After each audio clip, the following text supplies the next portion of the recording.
Reading the Times for Thursday, January 9th, 2020. Reading the Times for Thursday, January 9th, 2020. Trump backs away from further military conflict with Iran. President Trump backed away from further military action against Iran and called for renewed diplomacy on Wednesday as the bristling confrontation of the past 6 days eased in the aftermath of an Iranian missile strike that seemed intended to save face rather than inflict casualties. A Democrat, Republican representative, Gerald E. Connolly of Virginia, called the briefing sophomoric and utterly unconvincing, and said that he believed more than ever that the Congress needs to act to protect the constitutional provisions about war and peace.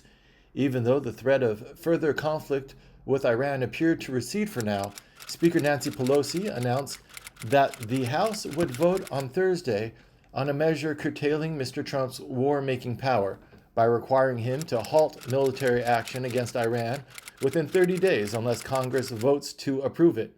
In his statement on Wednesday, Mr. Trump sought to pin the current crisis on a predecessor, blaming former President Barack Obama for striking a foolish nuclear agreement with Iran in 2015 that unfroze billions of dollars of money for Tehran that could be used to finance ballistic missiles and terrorist activity. 3 hours from alert to attacks. Inside the race to protect U.S. forces from Iran strikes, intelligence that foreshadowed the Irani. The alert came to the White House shortly after 2 p.m. on Tuesday, a flash message from American spy agencies that officials sometimes call a squawk. In the coming hours, it warned an Iranian attack on American troops was almost certain. In the days before General Soleimani's death, Ms. Haspel had advised Mr. Trump that the threat the Iranian general presented was greater than the threat of Iran's response if he was killed, according to current and former American officials. Why did the Iran strikes do so little damage? Mr. Trump attributed it to precautions taken, the dispersal of forces, and an early warning system that worked very well.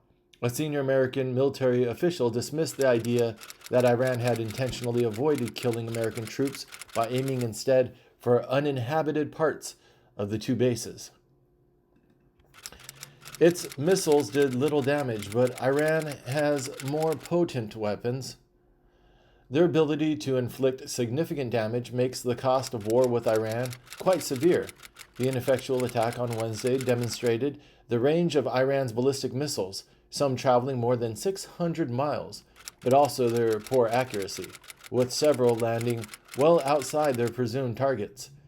Khomeini has to calibrate the response so that it is enough for Iran not to lose face, but not so much that Iran loses its head, said Karim Sajadpour, a scholar of Iran at the Carnegie Endowment for International Peace.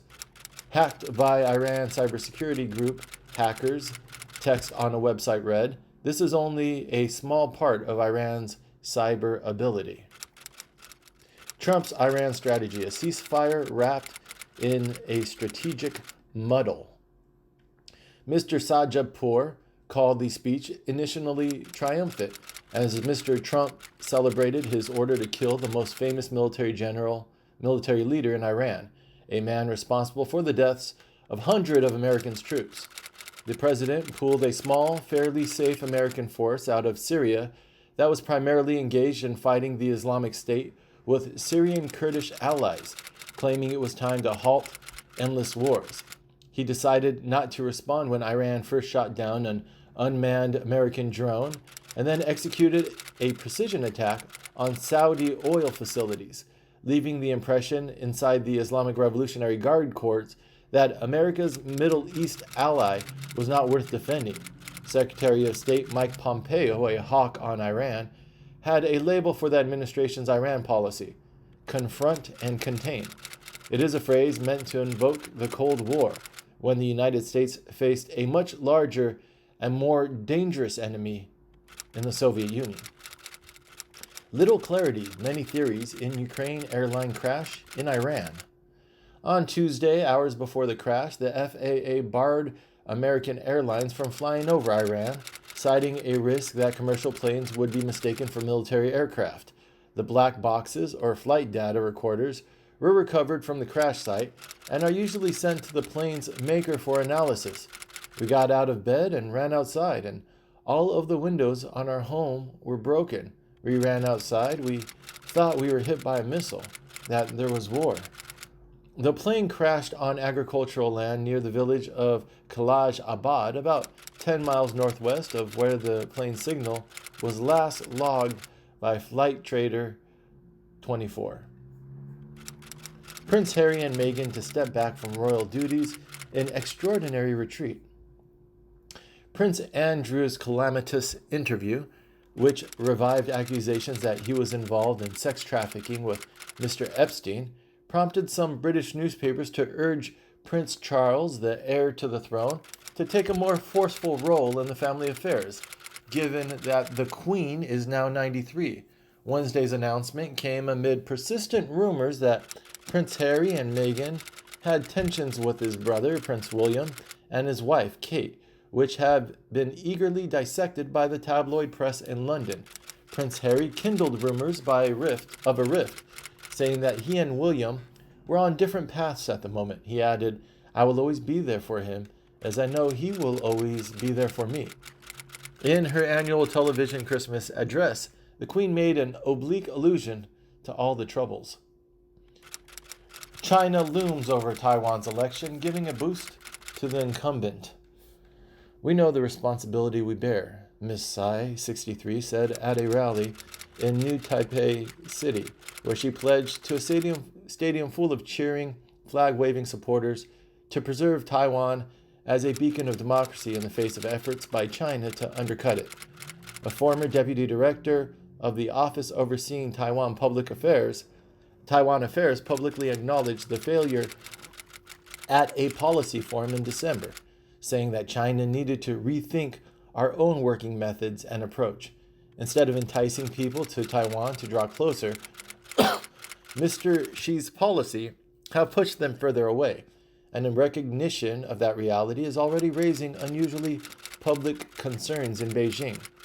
So why has it failed in the face of our Taiwan compatriots? Can you blame them? China, of course, has loomed over the election in Taiwan ever since the former Japanese colony transitioned to democracy after decades of authoritarian rule following the arrival of Chiang Kai-shek's Kuomintang forces in 1945. Russia and Turkey make joint call for a ceasefire in Libya. A German-led effort to hold an international conference on Libya has come to nothing, and the United Nations Security Council has not called for a ceasefire. Russian contract soldiers have been deployed for months in support of the commander in eastern Libya, General Khalifa Haftar, who is trying to take control of the capital, Tripoli. The discovery of a cache of French-owned missiles at a military base in Libya last summer stoked suspicions that Paris had provided Mr. Haftar with military support, despite a United Nations arms embargo. 2019 was second hottest year on record. Temperature records were broken in France, Germany, and elsewhere. The Greenland ice sheet experienced exceptional melting, and as 2019 came to a close, broiling temperatures contributed to devastating wildfires that continue in Australia. Now European scientists have confirmed what had been suspected. 2019 was a very hot year, with global average temperature the second highest on record. Several months in 2019 had record average temperatures, with July being the hottest month ever, averaging 0.07 degree Fahrenheit higher than July 2016. In Iran, rejoicing over retaliation, then relief at no U.S. counterstrike.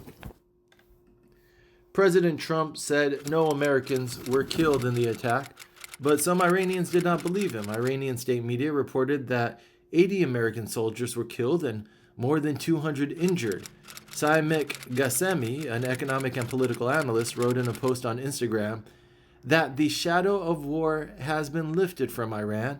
The speeches of both Iranian and American leaders today was full of logic and wisdom and anti-war. The initial feelings of celebration at news of the strike and then relief that no American counterattack seemed imminent gave way to shock and sadness with the news that a Ukrainian airline plane had crashed shortly after takeoff from Tehran's international airport Wednesday morning, killing 176 on board, including dozens of Iranian citizens. At the edge of a war, the U.S. and Iran appear to step back. Iran took and concluded proportionate measures in self-defense under Article 51 of UN Charter, targeting bases from which cowardly armed attacks against our citizens and senior officials were launched. Iran's Foreign Minister Mohammad Javad Zarif said in a tweet, "We do not seek escalation of war, but will defend ourselves against any aggression." In the tense days leading up to the airstrike, American officials were looking into the abyss of what a war with Iran could look like. American officials familiar with classified war planning say the goal would not be to oust the government and take over Iran, unlike with the Taliban or in Afghanistan or President Saddam Hussein in Iraq, but to cripple its military, including the Quds force, eliminate its nuclear programs, and choke off what Washington described as Tehran's malign regional influence. As Iran and U.S. trade blows, Afghanistan sweats between the two powers. The depth of Iran's importance to Afghanistan was made clear in the public reaction of some Afghanistan's most influential political leaders after the killing of General Soleimani, a hardened security operator who spoke with many Afghan officials over the years and who sent thousands of Afghan refugees to fight on Iran's side in the war in Syria. Richard Olson, a former United States Special Envoy to Afghanistan, said that despite the high number of potential American military targets in Afghanistan, Iran would be more likely to strike elsewhere, possibly Iraq, Syria, or Lebanon, where Iran has tighter control over proxy forces. During the upheaval of the 1990s, when the Taliban came to power in Afghanistan, the Shiite theocracy in Iran saw the group as an enemy force that oppressed Afghan Shiites and were hostile to Iran. Trump's inaccurate statements about the conflict with Iran. The agreement reached by Iran, the United States, and a number of other nations to constrain Tehran's nuclear program did not directly provide American money to Iran. The agreement reached by Iran, the United States, and a number of other nations to constrain Tehran's nuclear program did not directly provide American money to Iran, but it did release about $100 billion in previously frozen Iranian assets. As his so-called maximum pressure campaign on Iran continued, tensions between the United States and Iran escalated significantly, according to a recent Congressional Research Service report. Critics of the Iran deal, including Mr. Trump, have long argued that it was inadequate because it did not address Iran's ability to develop ballistic missiles.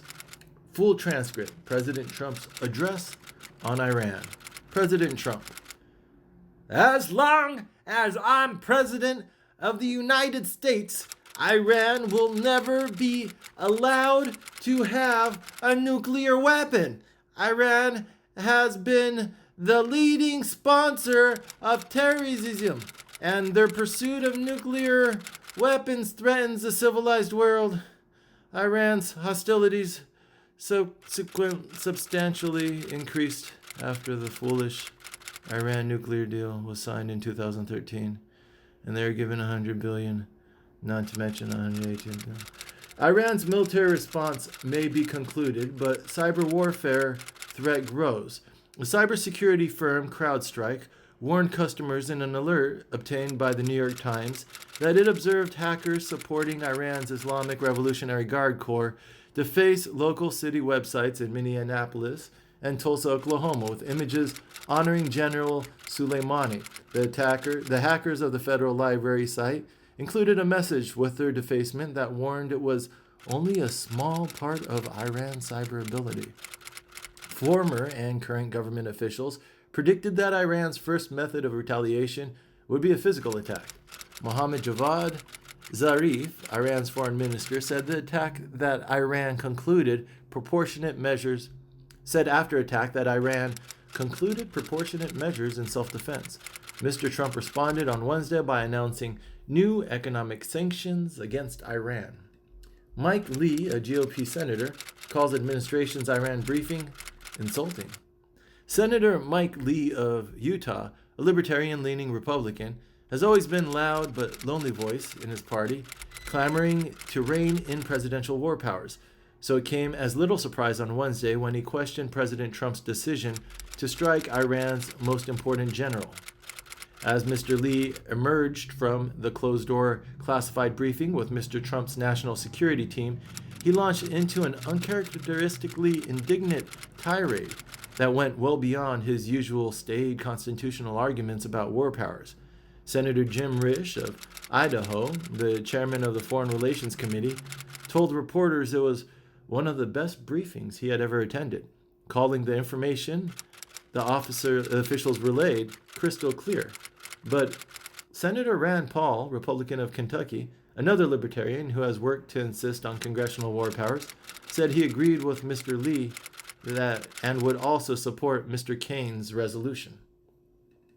Pelosi announces vote to limit Trump's war-making power against Iran. Our concerns were not addressed by the President's Insufficient War Power Act notification and by the administration's briefing today. The day after Iranian missiles struck bases in Iraq, where American troops are stationed, Republicans and Democrats in Congress split sharply over the President's approach on Iran and the way forward. Senators Mike Lee of Utah and Rand Paul of Kentucky, who have long been vocal proponents of asserting Congress's war-making authority, said they would back a Senate version of the House Democrats' resolution because they found the administration's presentation to be so insulting. The message from the administration, Mr. Lee said, was to run along and be good little boys and girls and not debate the justification for the strike that killed General Soleimani. And not debate the justification for the strike. Democrats voiced their own serious doubts about the president's actions and what they called the dearth of credible information from the administration about his strategy on Iran. Iran's long night is capped by an earthquake. Then, just before dawn, the 4.5 magnitude earthquake struck southern Iran at a depth of about 6 miles, the United States Geological Survey reported, in the same region as the troubled Bushehr nuclear power plant. Tehran has cast the Bushehr plant as a showcase of its peaceful nuclear intentions. In 2013, a 7.8 magnitude earthquake hit southeastern Iran, the most powerful earthquake to strike the country in 40 years, though it caused relatively few casualties and only minor damage because it originated so deep underground. Iran plane crash victims came from at least 7 countries. Canada has one of the world's largest share of the Iranian diaspora.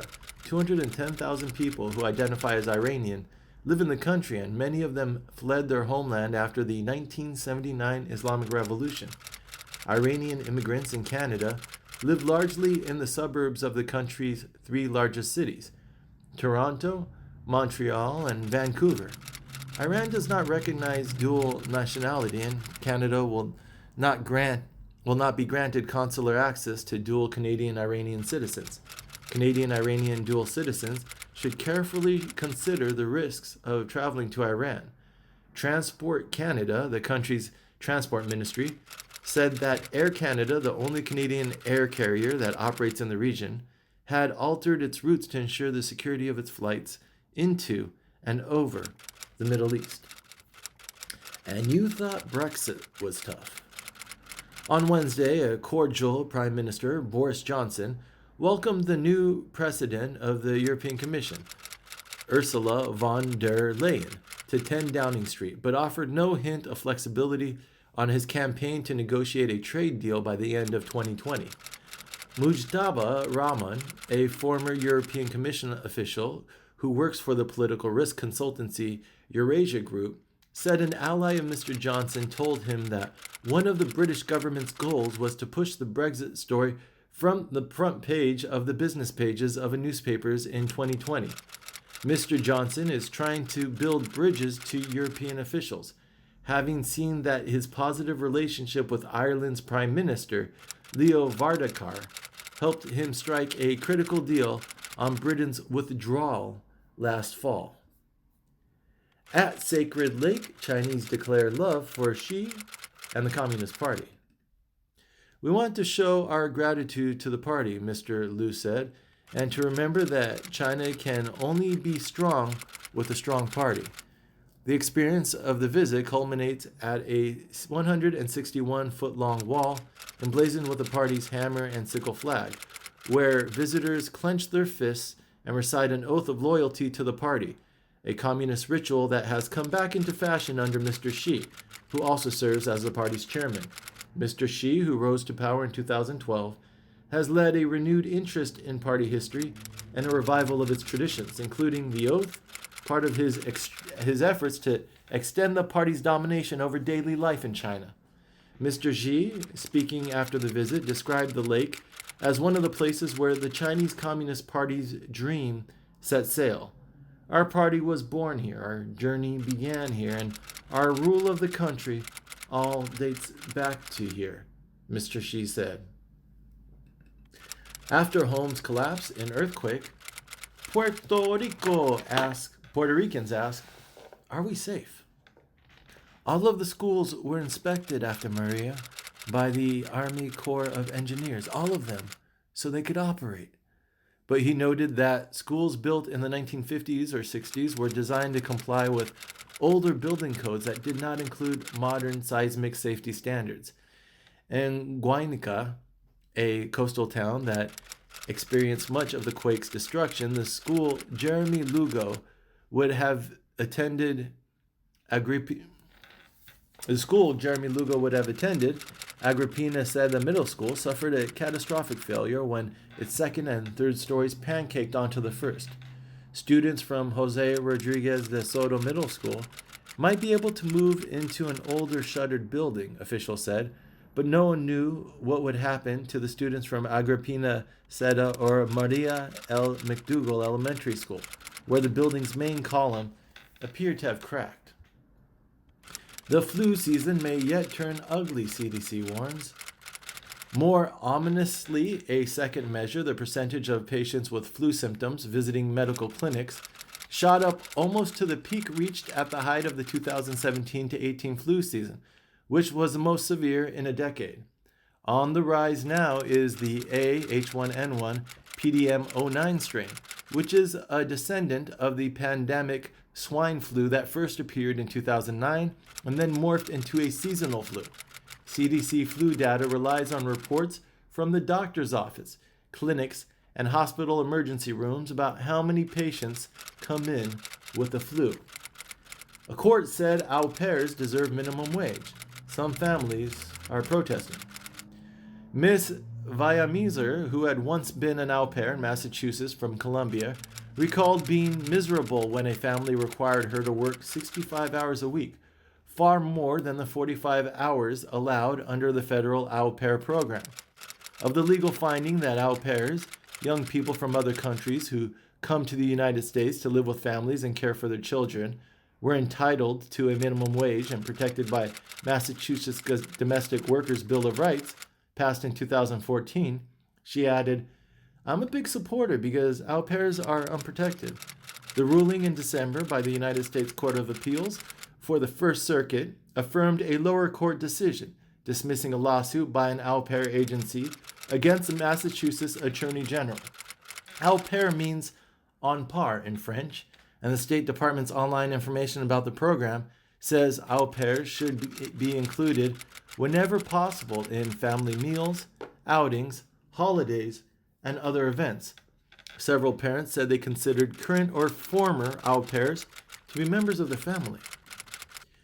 Los Angeles officer suspended after boy is wrongly labeled a gang member. More than a dozen Los Angeles police officers were suspended or reassigned after a Southern California woman reported that her son had been incorrectly labeled a gang member, unleashing a broader inquiry into whether officers were falsifying records, according to the authorities. The Los Angeles Police Department opened an investigation early last year when a mother in the San Fernando Valley approached a local police station to tell officers about a letter she had received, saying that her son, a minor, had been identified as a gang member. The larger issue, he added, is that police are being asked to guess if they are gang members based on a brief interaction. Because it's highly unusual for gang members to self-identify, investigators often consider details such as sports paraphernalia and tattoos to determine a gang affiliation, he said. Cancer death rates in the U.S. sees sharpest one-year drop. The cancer death rate in the United States fell 2.2% from 2016 to 2017, a largest single-year decline in cancer mortality ever reported, the American Cancer Society reported on Wednesday. The American Cancer Society predicts that in 2020 there will be about 1,806,590 new cancer cases and 606,520 cancer deaths. Although racial disparities in cancer care are narrowing, the American Cancer Society report found that black men were still twice as likely to die of cancer as Asian Pacific Islander men and 20% more likely to die than white men. After a measles scare, Seattle cracks down on vaccine compliance. At a time when states and school districts are exploring strategies to increase vaccination rates and avoid outbreaks, the tactics in Seattle appear to be paying off in a region with plenty of vaccine skepticism. Oregon, which has the nation's highest rate of vaccine exemptions for kindergartners, considered but then abandoned legislation to tighten exemption rules. I've seen people with measles. If we do end up with a cluster of this, I think a lot of people are going to get very sick, especially young children. Despite the robust opposition, Ms. Steiner Hayward said Oregon lawmakers had enough votes last year to eliminate non-medical vaccine exemptions. Ruth Bader Ginsburg said she no longer has pancreatic cancer.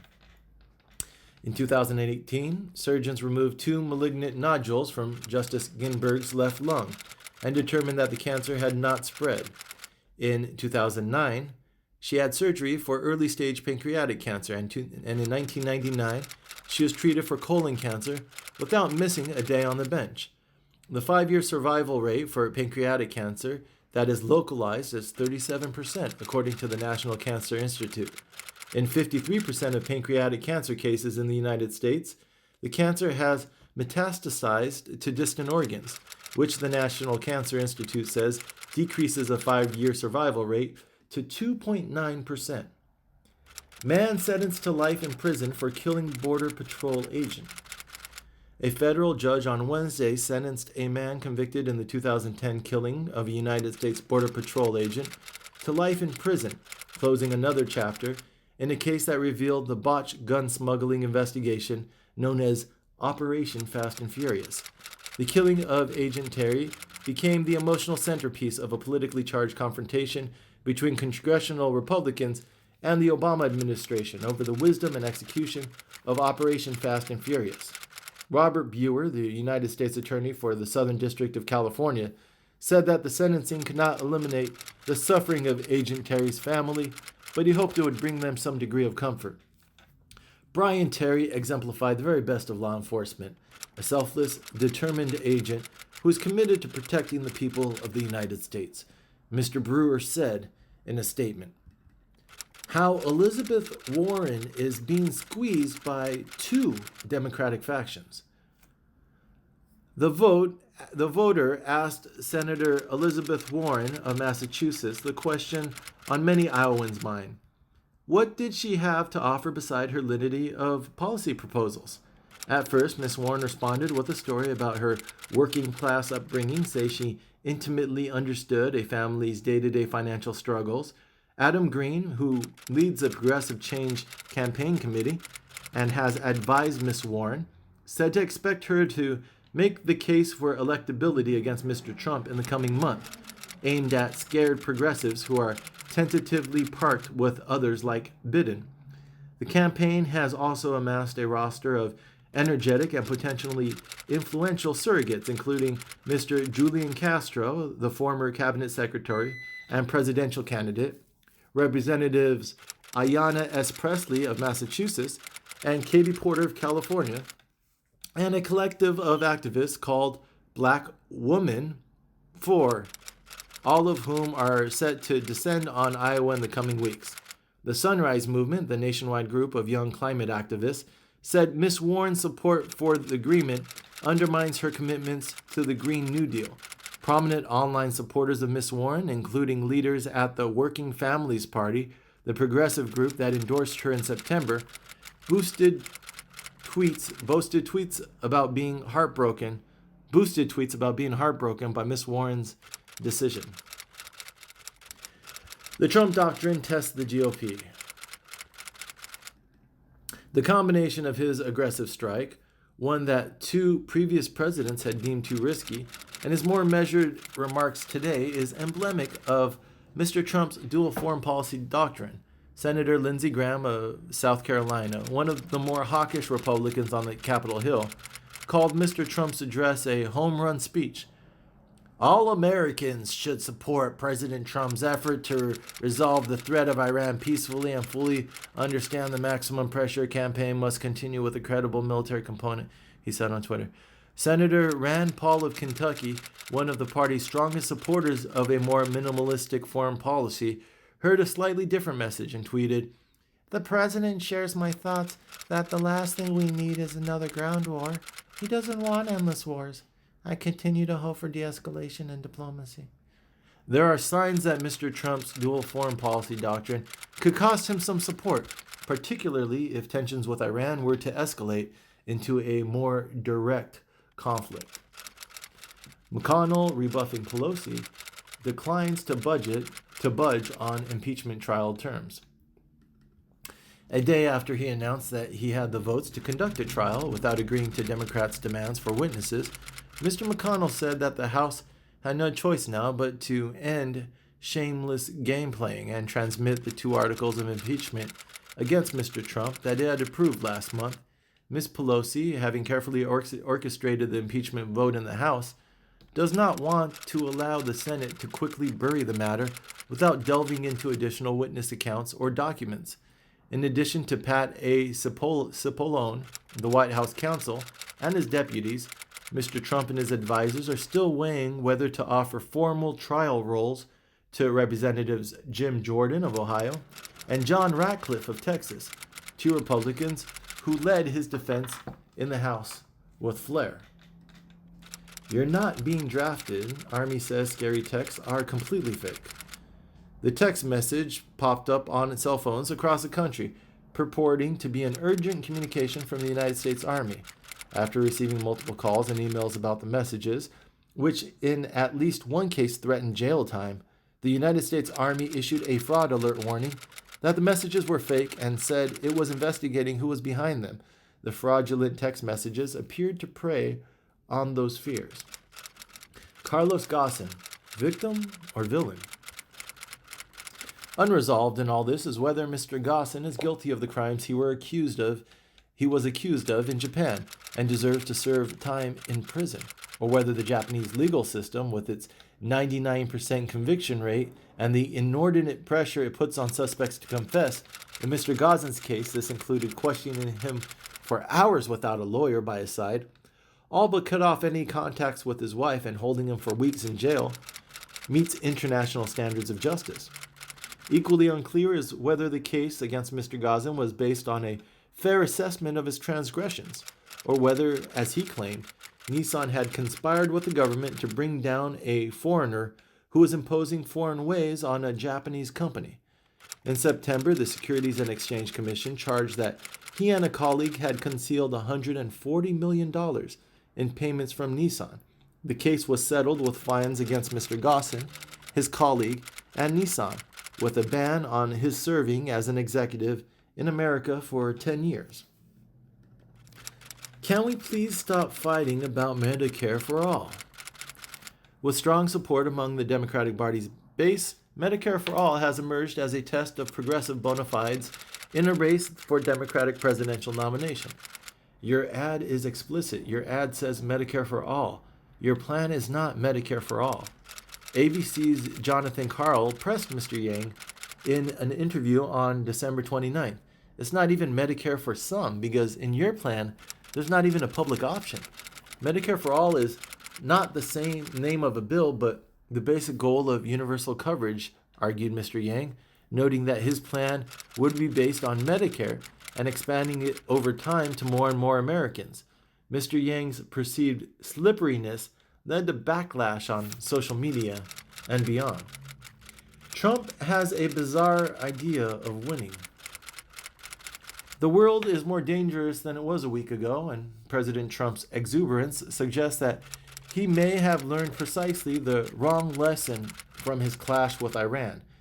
Trump, who in 2012 repeatedly claimed that President Barack Obama would start a war with Iran to help win re-election, is already running election ads on Facebook trumpeting his killing of Major General Qasem Soleimani and saying that this is keeping America safe. Look at the results so far. Iran has cast off nuclear curbs, so that is now potentially within 5 months of having enough fuel for a nuclear warhead, down from almost 15 years when Trump took office. Iran's regime, which has been threatened by enormous protests at home and in Iraq, has been rescued by Trump's actions. President Mitch McConnell. McConnell has expressed zero enthusiasm for the idea of letting Bolton come, unless Donald Trump decides that the Senate's top priority should be an unconstrained search for the truth. Trump's two big victories as president have been the tax cut organized and pushed through to law by Mitch McConnell and a raft of new conservative federal judges. We have certain journalistic rules against beginning news stories with Senate Majority Leader Mitch McConnell, who actually runs the country, express support for his minion, Donald Trump. But no one's stopping you. Military kids change school up to 9 times, so let's make it easier. With the ESA Act, as the legislation is known, a military family could apply for up to $6,000 through the Department of Education to help with private school tuition, homeschooling, tutoring, college prep classes, and online courses in place of public education. Education savings accounts or similar voucher systems could help over 528,000 children, active duty service members' kids who often have to play catch-up as they hop from school district to school district because of their parents' assignments. With these moves from one military installation to another, often every 1, 2, or 3 years, there's one constant. You never know the quality of the local public school or how the transition from one school to the next will work out. Iranian blood is on our hands, too. In the immediate aftermath of the downing of Iran Air 655, the United States military's prevarications came thick and fast. The plane wasn't in the civilian air corridor. We characterize Iran as meddling in Iraq, forgetting or oblivious to the fact that not long ago Iraq posed an existential threat to Iran, which the United States abetted. The United States is Iran's enemy, reneging on the nuclear agreement and choking its economy, impoverishing and immiserating civilians who have nothing to do with and no say in their government's policy. An attack by Iran, then an easing of tensions. Iran could have reacted 2 ways to the assassination of Major General Qasem Soleimani. Mr. Trump's incompetence and the impetuousness brought about the assassination of one of the most revered and powerful individuals in Iran. Long before President's drone strike, Iran hawks pushing for the killing of a general is spot on.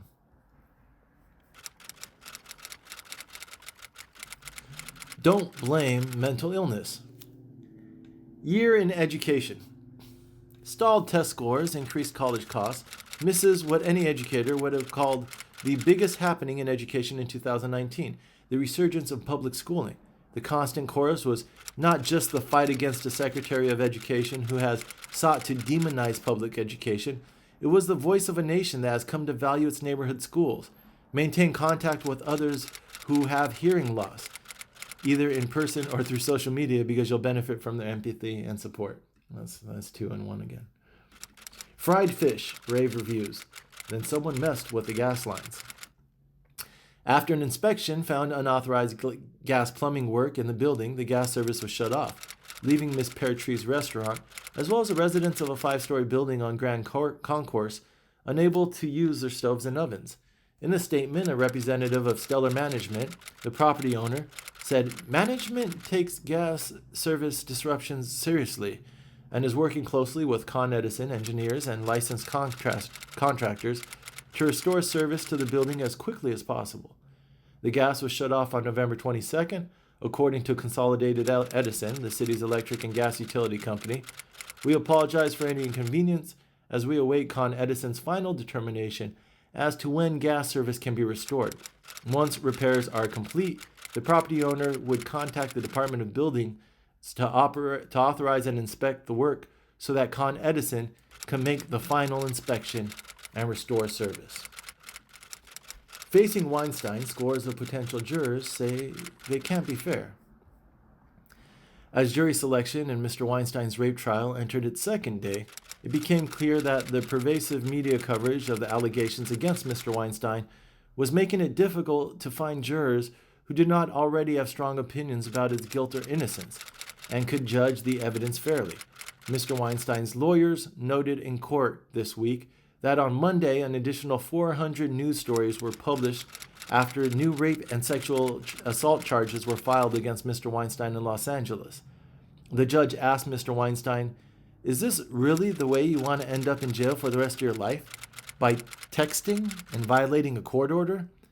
Arthur Idela, one of Mr. Weinstein's lawyers, said the judge's comments were so inflammatory, biased, and prejudicial that they have virtually gone viral. He added, "It has become clear to Mr. Weinstein that the court has already violated its own mandate to the potential jurors by deciding that Mr. Weinstein is guilty before it has heard any of the trial evidence." The judge did not immediately rule on the defense motion. New York State investigates Christian Health cost-sharing affiliate. On Wednesday, New York State insurance regulators issued a subpoena to Aliera, which markets the Christian ministry run by Trinity HealthShare, according to people who have seen the subpoena. It's deeply disappointing to see state regulators working to deny their residents access to more affordable alternatives offered by healthcare sharing ministries, said Aliera in an email statement.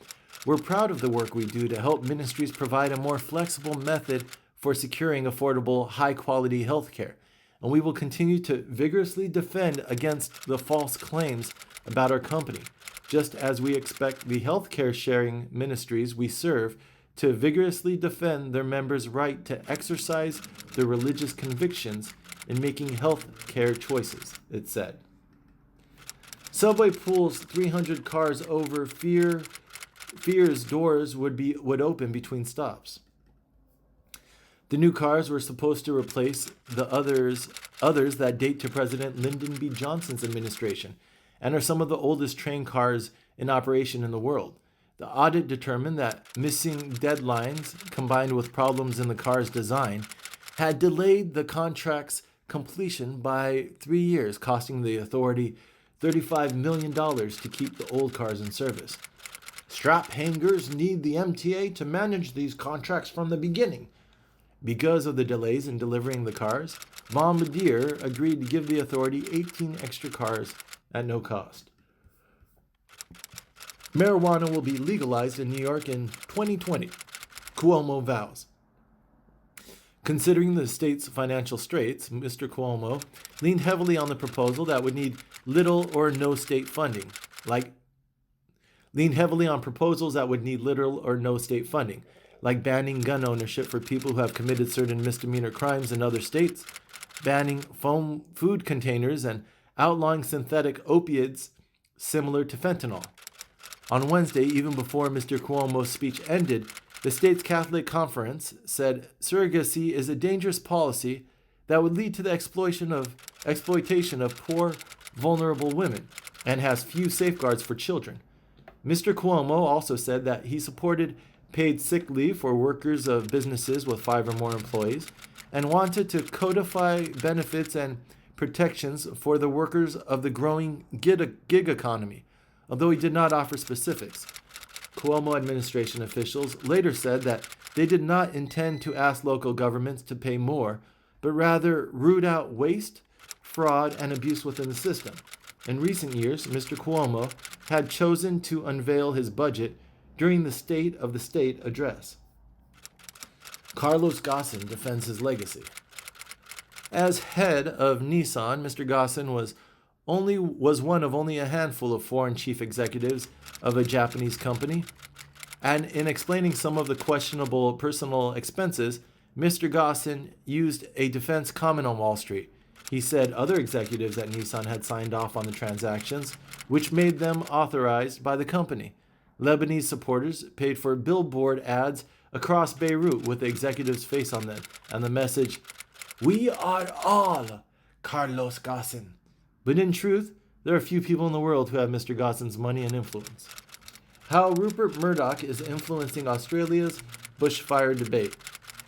A search for climate change in the main Murdoch outlets mostly yields stories about condemning protesters who demand more aggressive action from the government, editorials arguing against radical climate change policy, and opinion columns emphasizing the need for more backburning to control fires, if only the left-wing greeneries would allow it to happen. Greenies. Even fire officials report that most of the off-season burns they want to do are hindered not by the land use laws, but by the weather, including the lengthier fire season and more extreme precipitation in winter that scientists attribute to climate change.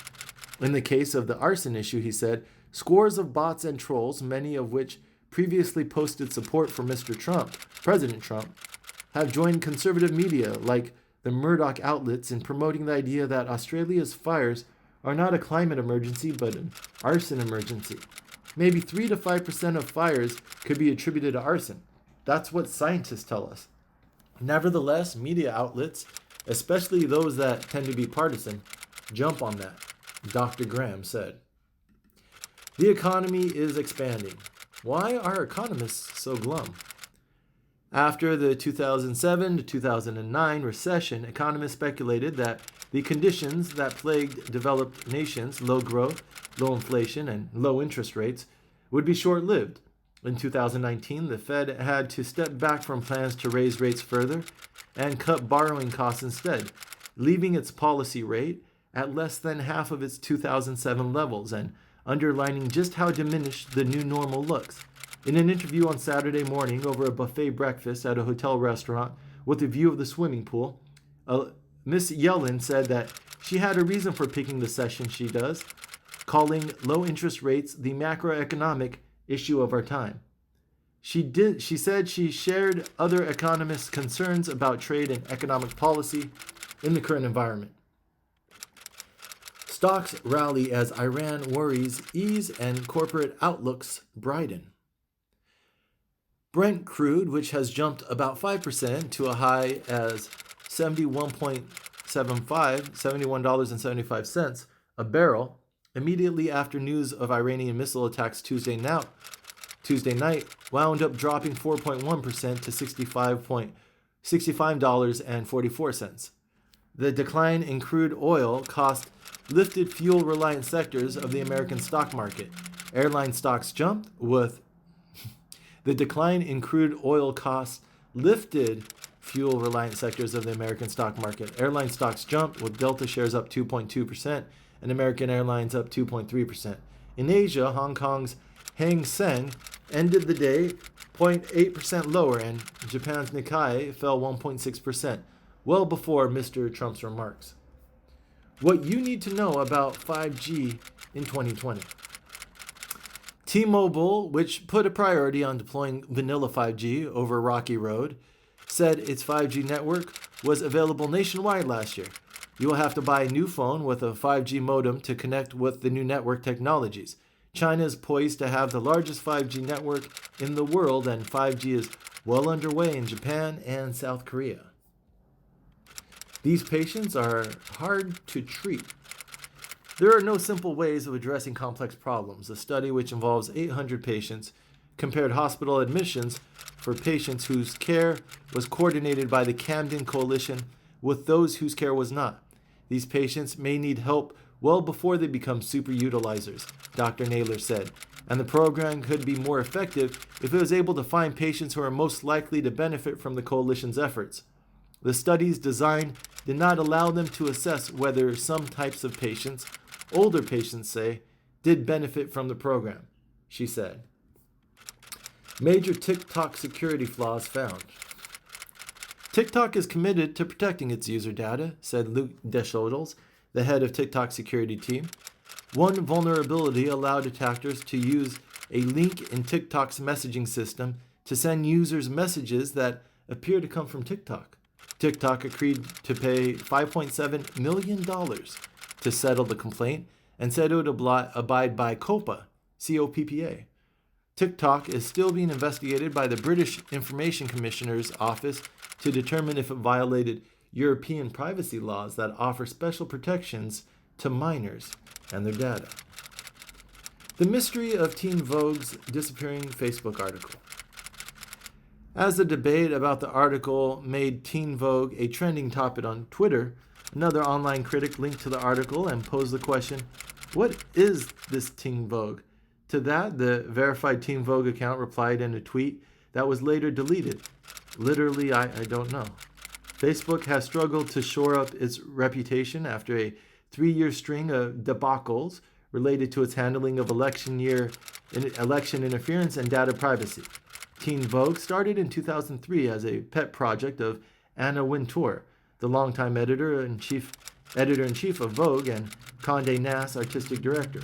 On Wednesday, the Teen Vogue homepage included serious flair like No to War with Iran, alongside lifestyle articles headlined, How to Tell Your Crush You Like Them, and The Best Under $100 Bags to Shop from Coach's Major Renter Sale. For now, anyone clicking on the link to Teen Vogue's Facebook article is met with this message. Uh-oh. Unfortunately, this page does not exist. Carlos Ghosn, mum on Tokyo's escape, unleashes a rambling defense. Mr. Ghosn began his speech as if he were giving a corporate presentation, promising a point-by-point defense and projecting documents onto a screen. Prosecutors in Tokyo issued a long statement on Wednesday, saying that Mr. Ghosn's claim of a conspiracy between them and Nissan is categorically false and completely contrary to the fact. The statement said Mr. Ghosn's treatment reflected the fact that he was a flight risk. The law firm of Junichiro Hironaka, Mr. Ghosn's top lawyer in Japan, said lawyers had kept the authorities from confiscating 2 computers that Mr. Ghosn had used.